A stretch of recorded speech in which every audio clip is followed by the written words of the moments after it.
All right, everybody, welcome to Virtual Bourbon. My name is Steve Akley. We've got a fun event tonight. We're going to be trying a new product from Wood Hat, their first bottled in bond bourbon offering. So that should be fun. We'll get to that in just a bit.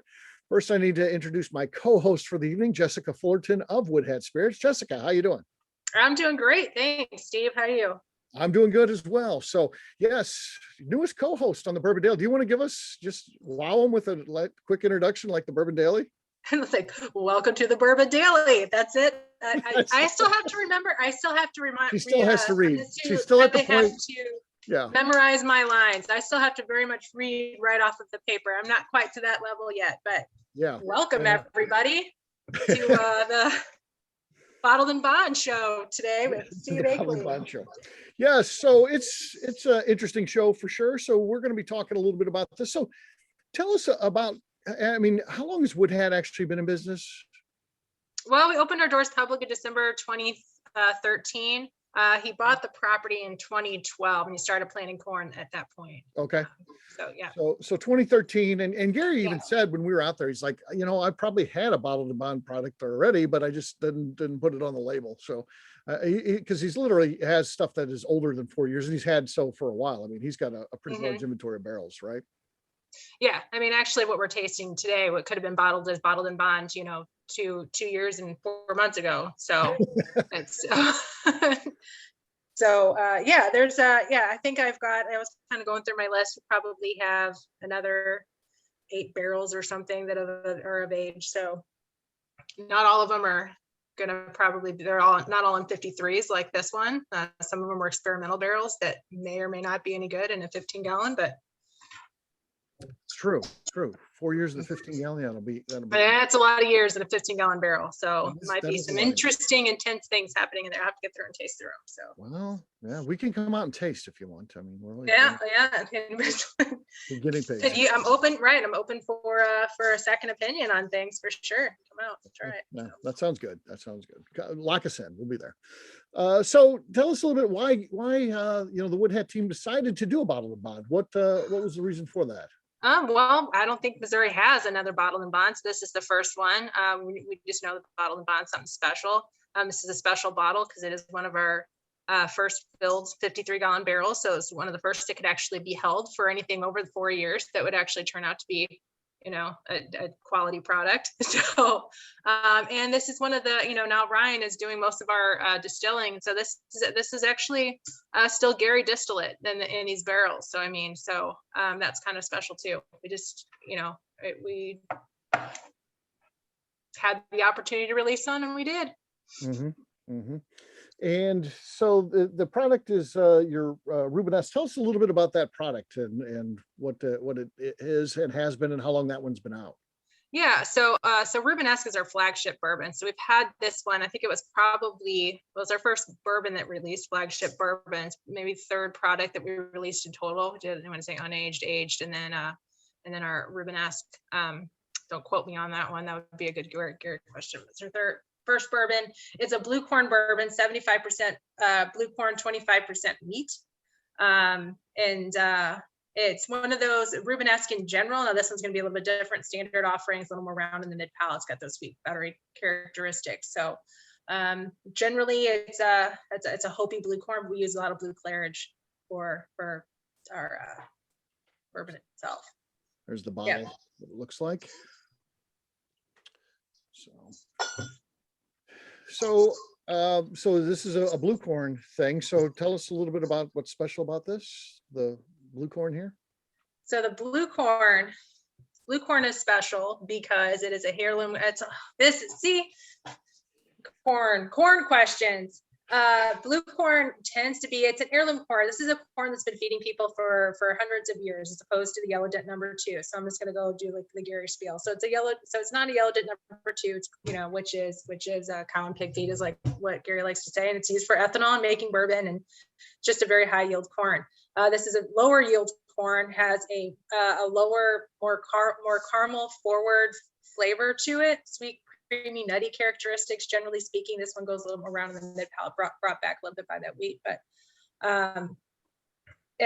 the blue corn itself, I mean, there's some interesting science that is happening right now because anthocyanins that might be present in blue corn or the anthocyanins that are present in blueberries are also potentially present in the blue corn that we're tasting here. So some interesting stuff going on. There's gonna be a lot of research on that in the next year. We are planting actually 60 different varieties of blue corn on our property in Montgomery. So it's gonna be, we're gonna learn a lot about this corn here. Yeah, I mean, Gary is spearheading a lot of interesting work in this area because, this idea of if there are antioxidants in this corn, and there are, so that we know that. But what happens after you distill it? That's the question. And of course, Gary has theories, but he doesn't have the scientific background, though he has a great background. So he's working with the University of Missouri to do the testing and things like that. Do those antioxidants carry through to the whiskey? And if so, what does that mean? I mean, I think I know what it means to me. I'm going to drink healthy. I'm going to be drinking that. I'm on a health kick. I'm drinking bourbon. Yeah. So we don't know exactly why, but we were putting unaged blue corn distillate, and it's our White Dog whiskey, in windows, and it was turning pink. So to me, there's some sort of chemical reaction that is happening there that is probably most likely due to UV reaction with the anthocyanins. We'll find out. We will find out. I can't disclose too much on their make health claims. Right. Yeah, we're definitely not making any claims because I don't want to get you guys in trouble. But there's some interesting things. And we're working with a corn called Bloody Purple, which is an extremely intense with the same anthocyanins that be present in blue corn. So I know he walked over to the still once as his own little experiment and just grabbed some distillate right off the still. Threw a couple of Bloody Purple corn cobs in there, and no sooner did he turn around and start walking away, it started to infuse right into that whiskey. It had a jar full of purple in it, Bloody Purple anthocyanins. And right now they're really kind of studying it mostly for a food safe food dye that doesn't have carcinogens in it. So it should be a healthier alternative. And that's kind of their initial look at blue corn. And then we'll be moving into what sticks around into the distillate. So yeah. So just to be clear, that this blue corn, can be used. It looks like it might be used some properties to actually make a food dye, because Gary said this, and again, I'm going to rely on Gary as an expert because he seems to be an expert about everything. I believe anything he says, but he says that there's no such thing, and there are blue foods I'm talking processed foods, not like a blueberry. I'm talking about processed stuff. And he said any blue dye does cause cancer. Now it's going to be in small amounts or whatever, but it's definitely something that's not good for you. So if you can get to a natural dye, something like out of a corn, that's going to be obviously much better than what we're dealing with right now. That's the idea. That's the hope for sure. Yeah. So we could be drinking healthy bourbon and eating healthy lemonade at some point. Yeah, we're working for the better good of humanity over there.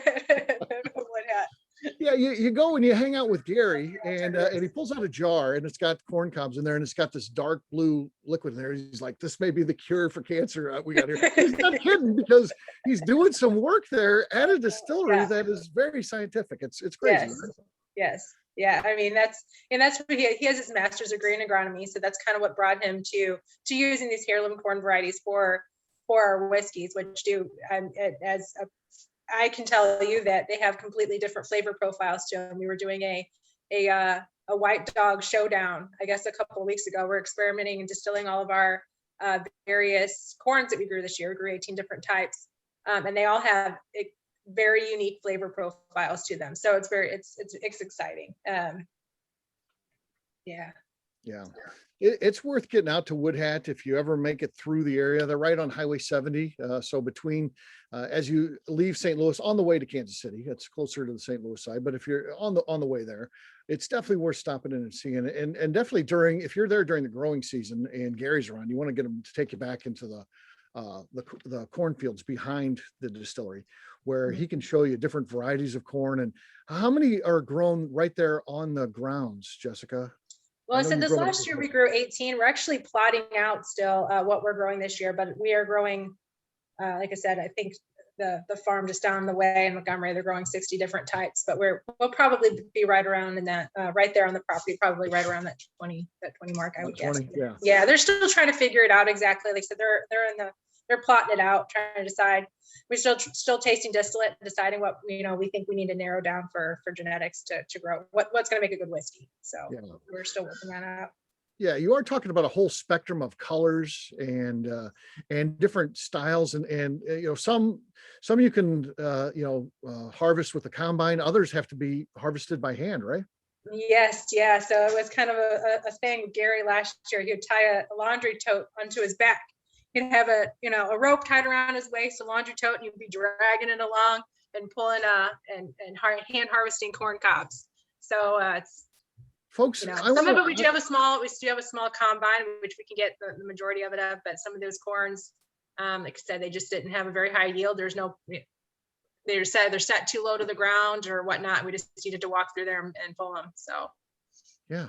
And I want to tell you, this guy who's harvesting this corn by hand, pulling a huge tote with corn filled in it, tied to his waist, he's 78 years old. This is not a young guy. I mean, no, it's but he doesn't stop moving. Like today, man, he's probably pacing the house right now. Just yeah. And worried right now what I'm saying to you guys, wishing he was here. Well, we are recording it, so I'm sure he'll be watching. Yeah. He's going to tell me everything that I need to have said about corn. Yeah, I don't know how you could live up to Gary's knowledge of that subject. No. Yeah. And he also knows a lot about barrels because he worked in that industry for a long time, and he knows a lot about farming because he did that too. I mean, just really interesting guy for sure. Yeah, grew up on a tree farm, and then he worked for in the Ozarks, and then he, agronomist by his master's degree in agronomy. Worked for Independent Stave Company for 17 years. So he's got all of his bases covered when he started to make whiskey. Mm-hmm. Yep. And he's a great person in the industry too. Tell us a little bit about some of the things he's doing for Missouri whiskey, trying to raise it up what we're doing here in the state of Missouri. Well, so he had a big play actually, in the Missouri Bourbon bill that passed. I mean, that was something that he did. He's always talking to legislation. He was really trying to push for Missouri, for the shipping in Missouri. That's kind of unfortunately hit a wall. Right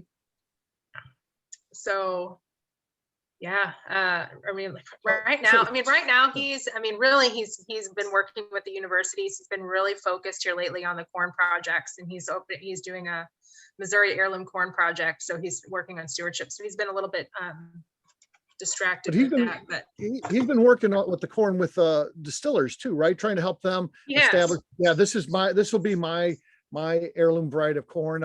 My distiller will be known for this. And so he's helping distilleries that want that in Missouri to establish a corn that is unique to them. And I think it's a cool project. I mean, that's something that is really something that really a legacy thing that Gary's doing. I mean, he's trying to bridge the gap there between the farmers and the distilleries, because there is a very apparent, at least to us, apparent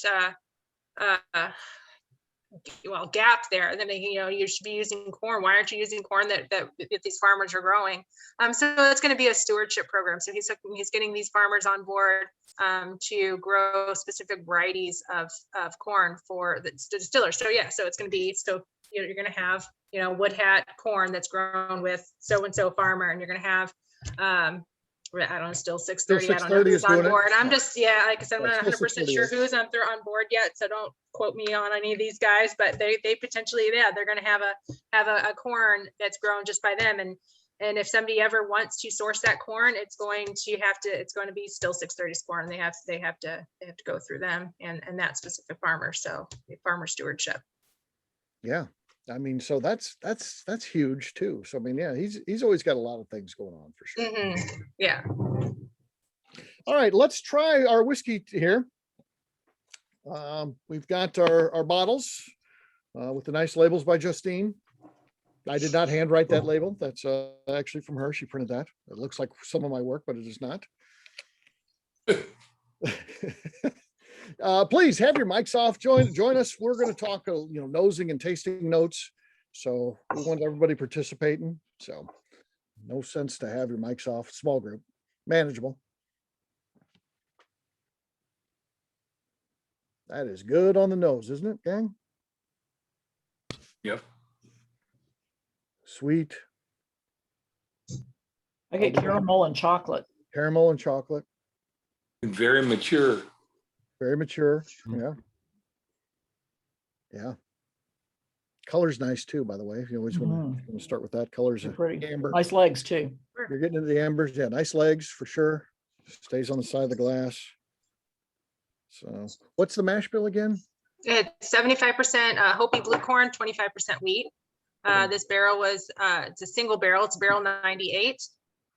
It is a 6-year-old, 6 years, 4 months, 22 days from the time we bottled it in October 15, 14. Okay. Or excuse me, barreled it October 15, 14, and we bottled it March. Well, you guys bottled it March the 6th this year. So We had a bottling team out there from the ABV Network, including. yeah, thank you very much for that, by the way. And now there's a couple of labels I think went a little crooked, but I'll overlook it. It's fine. Steve did those. Yes, yes. It wasn't me. I doubt it would be Justine. She's very, very meticulous. So yeah. It was probably those last 10 bottles. Once the novelty of it starts to wear off, you're like, just get them on there. Just sorry. Was there drinking involved? Oh, Of course. always. Yeah. Yeah. All right. Anybody else want to weigh in on the nose before we get this thing a taste? Citrus on the nose, says Randy. That's good. Yeah. I mean, to me, the first thing that came off, and mine's opened up a little bit, and I'm not getting, it was pipe tobacco. Pipe tobacco. But that was Justine, what are you thinking? I'm getting a little bit of like a spice, not like cinnamon, but like a baking spice. Baking spice. Has like a little bit of heat to it. I wouldn't say cinnamon though. Yeah. Mike Strauss. How you doing, man? You gonna put your camera on? Join us. I'm Steve. hi, Steve. That's good. Steve. All right, let's give this a taste, then we're all going to talk about it. We all want to share. And cheers, gang. Cheers. Clink, clink, clink.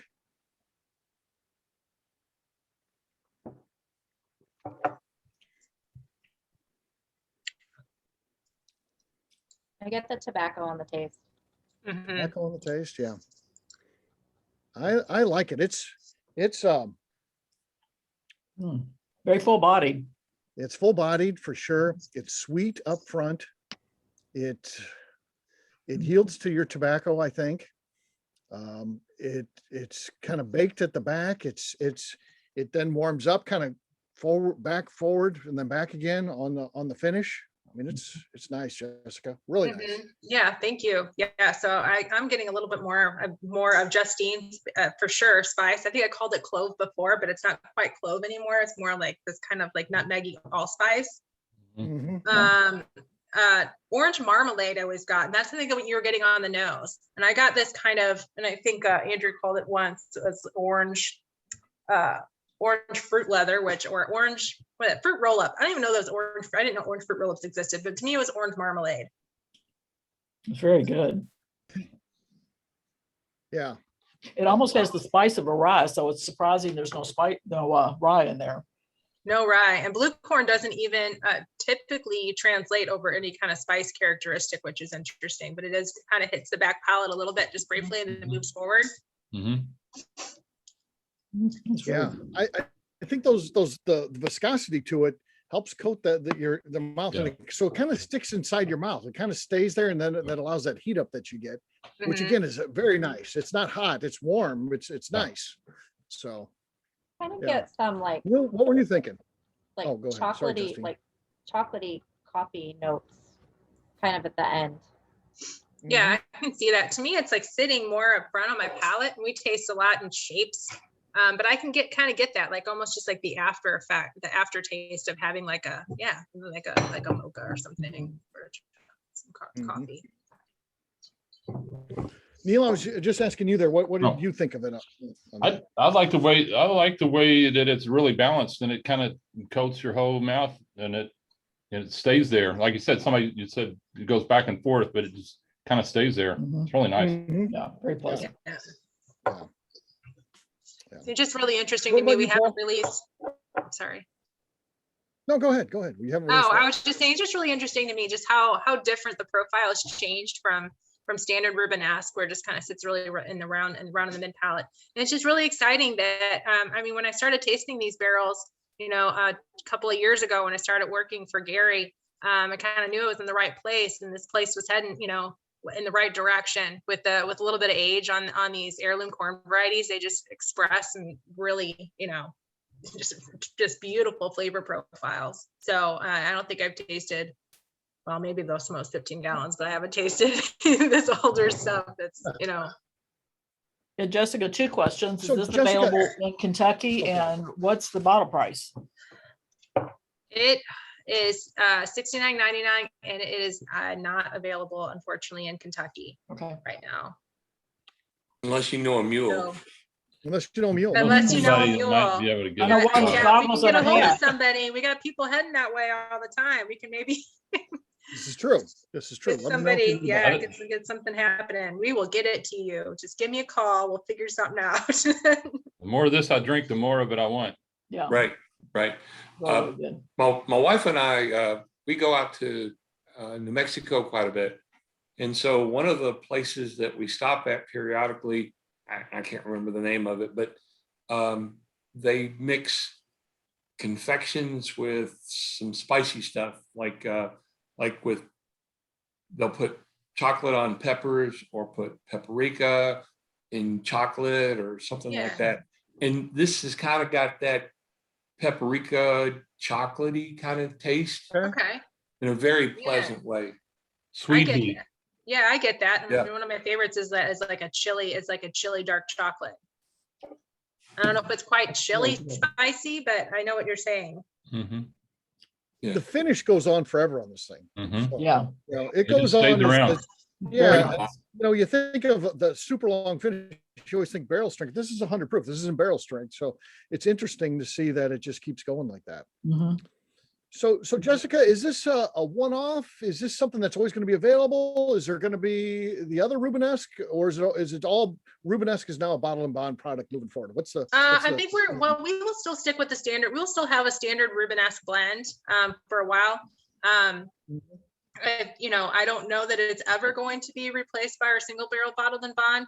It's not, I mean, obviously to some degree it's a one-off because they are single barrels and we all know what that means. Right. However, no, I mean, I think that we, you know, we bottled actually 2 of these barrels pretty much right in a row. I've got, like I said, about 8, I think my last count, that can be bottled under this label. And then and more to come then, you know, in the next year. By the end of the year, we're going to hopefully be in 53-gallon barrels, which is really kind of the key to be able to keep this product going. So we were started out in those 15-gallon barrels for, obviously we don't hold those for anything for 2 years. So we're just now getting into those 53s, and hopefully we'll have more of them. You know, there might be some gaps in the system. Obviously we have to kind of like play that short game, long game. And this is definitely the long game that we have released. So I'm actually got 2 more labels coming. One of them, another Rubenesque label. So, you know, I got a cast strength single barrel label that I'm working on. So hopefully we'll be having something else, but no, we'll probably always have the various renditions of Rubenesque. That's good. All right. Wanted to have a couple other people weigh in. I haven't asked you about your thoughts on the taste and all that. Paul, I didn't get to you yet. Yeah, it's great. Yeah, I get a lot of the chocolate up front. I thought it was on the nose, I got more vanilla, but then it's kind of weird right off the front palate. It's chocolate, which is kind of messes with my head. But then the tobacco is overwhelming and in a very good way. It's like almost like a pipe tobacco, and it just lingers, and it's awesome.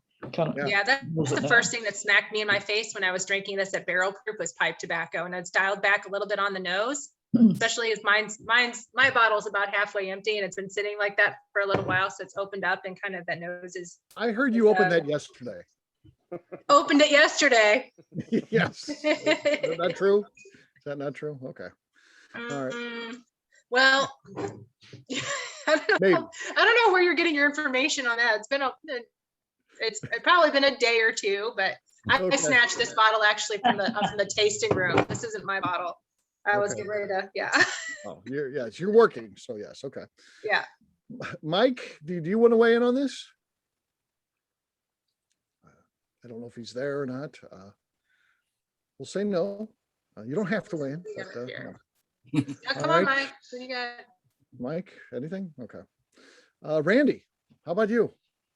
Like it. I taste a bit of peppery. I kind of agree with the earlier comment that it's almost as if there's some rye in there as well. But yeah, it has a very lasting finish, which is nice.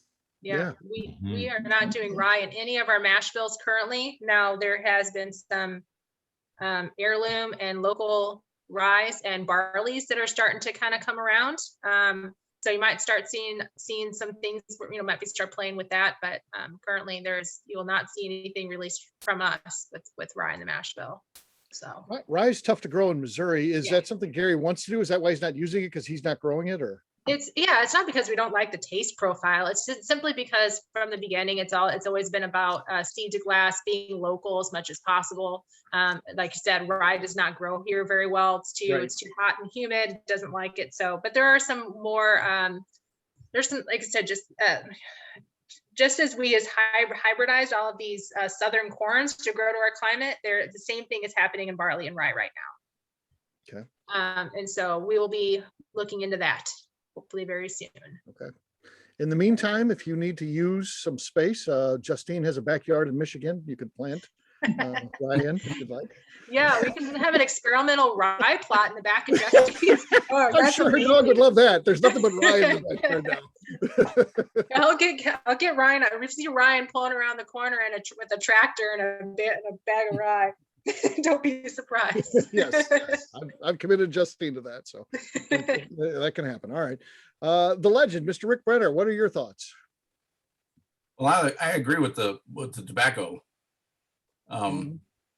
This is very well rounded. I've been comparing it to standard Rubenesque side by side. I don't have just the sample bottle, so yeah. Well, I mean, I don't have that, but I have that one. Yeah. Somewhere in there. Yeah. The background, yes. But, yeah, so you can tell me your thoughts. What are your thoughts? It's amazing how this changed by another 3-4 years in a barrel. Yeah, 4 years. It's all of that. It's all about that. It's esterification. So I mean, we will be apparent about it. That you can get a lot of wood character. You can get a lot of delicious wood character from those chicken pit barrels in 2 years. That's a lot of those caramel, vanilla notes, maple. I get usually on standard Rubenesque, but it does sit a little bit singular in the mid palate, right? And so once you get a little age on these things and they open up and then those long chains had a chance to esterify, there's just some magic that's happening. Yeah. Yeah, it definitely does. Congratulations on Rick on the background pairing with the Tommy Bahama shirt. That's the pairing of the night there, folks. Hey, It's not bad. It's not bad. What else, Jessica? When you got anything else new in the works? This is obviously big for you guys. Anything else going on? This was a big deal. I've been waiting for this single barrel bottled and bond to be released since I started, for the last 2 years. Like, when can we let it go? When can we release it? And when it was 4 years. So very exciting. We like I said, I don't know. We're messing around with some new make whiskey, some new White Dog with some different heirloom corn varieties. We really wanted to release that orange flint. We did an orange flint corn, which is a blend of different wood hat corns, wood hat 1, 2, 3, and 4. So you might be seeing some new releases of that under a basic label of corn whiskey. Like I said, I'm doing going through those barrels. I'm tasting a lot of aged blue corn, honestly, just even out of 2-year-old barrels that have some dangerously smooth characteristics. So I push for a cask strength Old Blue label. We're going to call it Old Blue.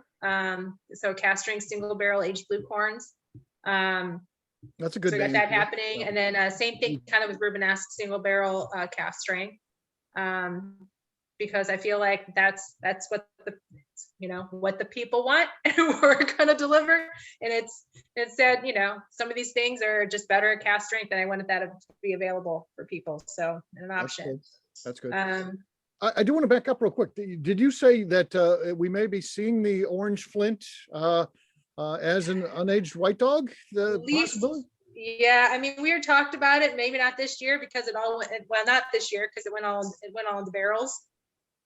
But we are growing more of that orange flint, and it's once we probably work on the label, it's possible. We had definitely talked about it because we have so many interesting flavor characteristics. That's at orange flint. Oh, that was probably some of the best new make whiskey white dog I've tasted.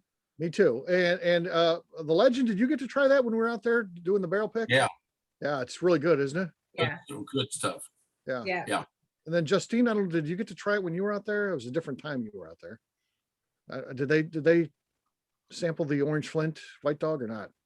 I don't know. I don't know what we were tasting, like right around when we had lunch. There were those 3 or 4 different things that we were tasting.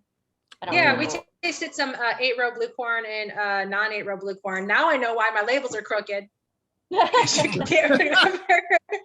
Oh yeah. Yeah. Justine was, she was pounding that stuff down. So Yeah, no, Yep. we were doing I a just little stuck bit. a Yeah, straw in it. we had a little bit of a white dog showdown, a little mini version of it then too, for sure. Like I said, we've just been tasting through these and realizing how good they are on their own. We just didn't feel like we should be limited to. We have an unaged product, just unaged blue corn, and we just feel like that we have a lot of other interesting corn varieties that make for better white dogs. So working on that.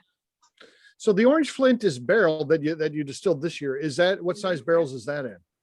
I believe that went into 15-gallon barrels because So we need to be able to find out sooner than later how We can what kind see of that in the that's next gonna couple of make. years. Then that with some age on it and get to Mhm. try that. So yeah. Well, that sounds good. That's So it might have just ruined it. I'm a little nervous about that. We'll see. Mhm. You never know. Yeah, you just never know with that. That's what's so interesting about whiskey is you don't actually know. It's you start Yeah. out with a great white dog, you put it in the barrel, and then all you can do is hope for the best. Then I mean, Right. it's up to that whiskey in that barrel and the weather. I Yeah. guess. Just gotta let the magic happen or not. We'll see. Yeah. So very good. Well, any questions for Jessica about wood hat or corn? I know she knows a lot about corn. She wants to talk about. Or just anything. Let me just divert that question. If anybody would like to learn about corn, we are doing some. I can answer corn 101, but Gary will be doing some. We're going to be doing some corn tours at the distillery also because he is the man when it comes to talking about heirloom corn varieties. He'll probably cook you up some interesting cornbread, make you eat raw corn in the field. Yeah, And that happens. so and so absolutely. If you would like to kind of dive into that world a little bit and see kind of how where it really starts as far as bourbon and whiskey production goes, that's the guy you want to talk to. I'm like I said, I certainly. He had the Legend and I chewing on wood one time. He was like, I was just here's wood that's been air seasoned for 8 years, and here's wood that's been kiln fired, and then here's wood that hasn't been aged at all, and you try it, and let me tell you something. Not that you're going to chew on wood, but when you do that, you can taste that there's a very big difference. It's very bitter versus that 8-year air season. There's no taste at all, and you can imagine that's got to make better whiskey if it's been out in the elements for 8 years. Jessica, your website says, I'm sorry. Oh, go ahead. Go ahead. Your website mentions that you all make cordials. Tell us about that. So we make cordials. So so we have 4 different cordials right now, and it's used doing a maceration process. Maceration. So we take a blue corn, an unaged blue corn distillate, bring it up to 180. So basically just strip out the corn flavor profile, Nutri-Grain spirit. We use that as the base. So we'll take, in the case of our berry, it's blackberries and raspberries, put that in a tank with that neutral grain, let all those flavors infuse into the alcohol, strain it off, add sugar. We do the same things, basically the same process for our persimmon as well. So persimmons, local persimmons, which I don't know if anybody's grown up here locally who's ever eaten a persimmon off of a tree. I don't know if anybody's ever done that or not. Usually most Missourians won't eat a persimmon again because they're extremely tannic, but if you pick Especially them while if they're not ripe. But when they're not ripe, the key They don't is make you you gotta wait pucker. till you're fighting off the wildlife for them. They look rotten and nasty, and then you start eating them. and they've got this really nice like pumpkin apricot kind of flavor profile to them. But so that's one of the cordials that we make. We do that with some cinnamon and cardamom and some jaggery, which is unrefined Indian sugar. That's actually a nod towards Gary's past, those spices and those flavor profiles. He was in the Peace Corps actually, and was digging wells over there in India. So those are, he actually, you know, ever think about this guy, 78-year-old man, looks like a good old boy, but he can speak Kannada, which is a rural dialect of Hindi. So, Wow. guy surprises you. Yeah. It's crazy. But nonetheless, so persimmon, and we have black walnut, which is kind of in line, almost like it's a take on a traditional Nocino, but a lot of people call that very similar to an Amaro, which is a little bit more familiar to people. And our Tawny Berry. Tawny Berry is that berry cordial we put in a whiskey barrel for a year. So yeah. You ever get to that distillery and Gary's there and you tell me you're with the ABV Network, he'll have you try everything they've got. Justine, how buzzed were we before we even walked through the door to the distillery? Really? I mean, just inside the gift shop. I mean, yeah. Yeah, the first time I went there, we got there at like 9:30 in the morning or something like that, and it's like an hour and a half drive from your house. So yeah, no breakfast and all the alcohol on the planet. Yeah. We had almost I want to say an endless supply of alcohol, but yeah, he gets nervous when you guys get there, and let's get some drinks in everybody. Ease the tension around here. So I ran back there as you guys got there 9:30. He's like, they're here. What do we do? Like, just getting something to drink. I don't know. It'd be all right. All right. Yeah. Their cordials are excellent. Yeah. Oh, Sound Thank really you. good. Yeah, thank you. Yeah, just those make great mixers too, like especially that berry and the black walnut. So yeah, interesting things. Actually, I put a little on my. I probably grabbed that. I made banana bread today, and I threw a little black walnut cordial in there just for the heck of it. So there you go. Very good.